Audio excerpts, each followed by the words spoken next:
Nous sommes allés à la rencontre de 9 entrepreneurs étudiants provenant de l'incubateur UCO. Nous les avons accompagnés à travers les différentes étapes menant vers le concours d'idées d'entreprise en 3 minutes devant un jury. Un montant de 1 000 $ est en jeu. Qui saura séduire les juges? Allons découvrir les candidats et les candidates.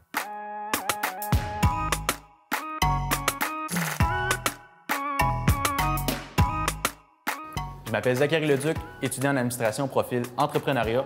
Mon projet, c'est un service de graphisme spécialisé dans le domaine de l'événementiel. Je m'occupe de la conception du contenu numérique pour la promotion de vos événements, publications, stories ou n'importe quel visuel pour vos médias sociaux. Je m'adresse à des clients audacieux qui veulent se démarquer de leurs concurrents. Puis d'ailleurs, la qualité qui me définit mieux, c'est clairement l'audace. La prise de risque, c'est super important. Selon moi, pour être original, pour se démarquer, on n'a pas le choix de prendre des risques. Ça va arriver que nos idées ne fonctionnent pas, c'est normal, mais quand ils fonctionnent, c'est là qu'on marque les gens. C'est pour ça qu'être audacieux, c'est super important pour moi. La raison pour laquelle je me suis inscrit à l'incubateur, c'est super simple. J'aime vraiment le concept de prendre une idée et d'y donner vie pour vrai. Je trouve qu'à l'université, on est beaucoup dans la théorie, un peu plus rarement dans l'application. Donc, je trouvais ça super intéressant de prendre cette fameuse théorie-là qu'on m'a appris pendant 3 ans et de faire quelque chose avec ça et de la mettre en œuvre finalement.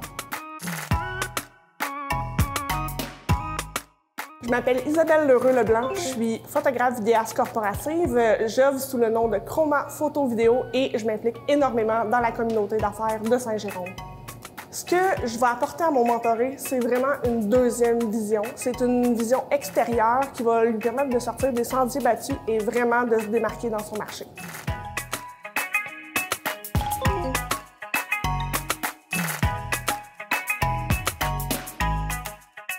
Je suis Marc Saint-Pierre, consultant en entrepreneuriat. Je suis Pierre-Éric Thibault, conseiller principal aux entreprises et accélération d'affaires chez Connexion Laurentide.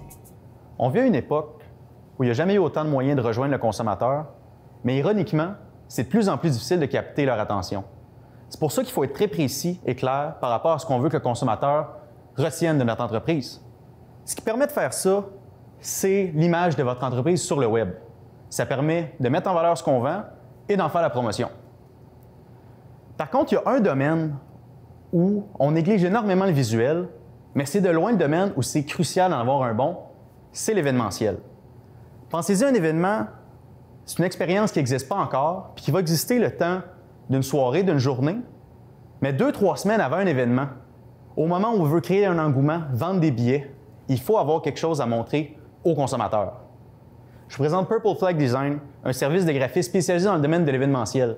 Je m'occupe de la conception du contenu numérique pour la promotion de vos événements. Mon service permet de faire la publicité plus efficace, plus claire et qui a un impact direct sur la vente de billets. Voici quelques exemples. Je vous invite à aller voir sur mon site web. Les iPads sont là pour vous. Des services de graphisme, il y en a déjà beaucoup. Par contre, ce qui me différencie, c'est mon approche du graphisme. Un graphiste conventionnel, quand il commence un projet, ce qu'il veut savoir, c'est le thème, l'endroit et les autres infos importantes. Moi, ça ne m'intéresse pas. En fait, il faut comprendre que ces éléments-là, ce sont tous des variables qui changent selon l'événement. Évidemment, j'ai besoin de ces infos-là, mais mon processus de création va beaucoup plus loin que ça. Selon moi, il faut trouver une variable qui, peu importe l'événement, permettrait de reconnaître votre entreprise. Et ça, ce sont vos valeurs profondes. C'est important que pour chaque visuel, vos valeurs d'entreprise se reflètent sur l'image qu'on envoie aux consommateurs. Pour illustrer tout ça, prenons mes valeurs profondes. J'en ai 3. L'originalité, la créativité et l'audace. Aujourd'hui, je viens faire un pitch. On s'entend, c'est un cadre professionnel. Donc, j'aurais pu arriver en veston-cravate, mais je ne l'ai pas fait. Pourquoi? Parce que ce n'est pas une apparence qui concorderait avec mes valeurs profondes. Je voulais quelque chose de coloré, qui se démarque, mais qui reste dans le cadre de l'événement d'aujourd'hui. Je me suis donc adapté au contexte professionnel de l'événement, tout en gardant mes valeurs profondes. Puis ça, c'est exactement ce que j'offre à mes clients, l'opportunité d'illustrer leurs valeurs via mes créations. Je finirai ainsi. L'image de votre entreprise sur le web, c'était important il y a 5 ans, c'est essentiel aujourd'hui, et imaginez à quel point ça va être crucial dans 5 ans. Mais n'oubliez pas, il faut que votre image vous ressemble. Osez être original, osez être différent, osez être vous-même, mais osez le montrer. Merci. Félicitations, Zachary, pour la présentation. Très bien. Comment tu vas te différencier? Parce que c'est un marché qui est déjà très contingenté. Il y a beaucoup d'organisateurs d'événements qui vont venir se joindre à des branches là, de services différents à leur offre de services première, qui est l'événementiel. On vient de passer à travers une pandémie, ces gens-là ont été mis à mal. Alors toi, dans un contexte de relance, comment tu vas te démarquer de tes concurrents? C'est vraiment changer comment on aborde le graphisme. C'est important c'est pas juste un visuel pour faire un visuel.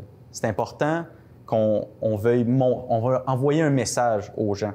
Fait que de mettre l'emphase sur vraiment les valeurs des entrepreneurs, parce que ces gens-là, on ne se cachera pas, la raison de leur succès, bien, c'est qui ils sont, eux. Fait que dans le fond, il faut mettre l'emphase là-dessus de pourquoi cette entreprise-là, il y a eu la pandémie, ces gens-là ont eu de la difficulté, pourquoi ils sont encore là? Bien, il y a une raison, puis il faut la montrer. Dernière question rapide. Vous n'avez pas parlé de coûts de démarrage. Est-ce que vous avez une idée jusqu'à maintenant? Oui, absolument. La grande catégorie, c'est mon temps. Oui, il y a un compte Adobe, les comptes pour Photoshop, Illustrator. Tous ces coûts-là, c'est des coûts aussi des droits de police, des polices de caractère, des droits d'image. C'est environ une centaine de dollars par mois. Après, ce qui peut être intéressant, c'est aussi de louer un espace de coworking pour aller rencontrer des clients. Donc, ça coûte environ, selon l'utilisation que j'en ferai, 2-3 fois par semaine, un 500 dollars par mois. Donc, vraiment, le gros poste de dépense, c'est mon temps.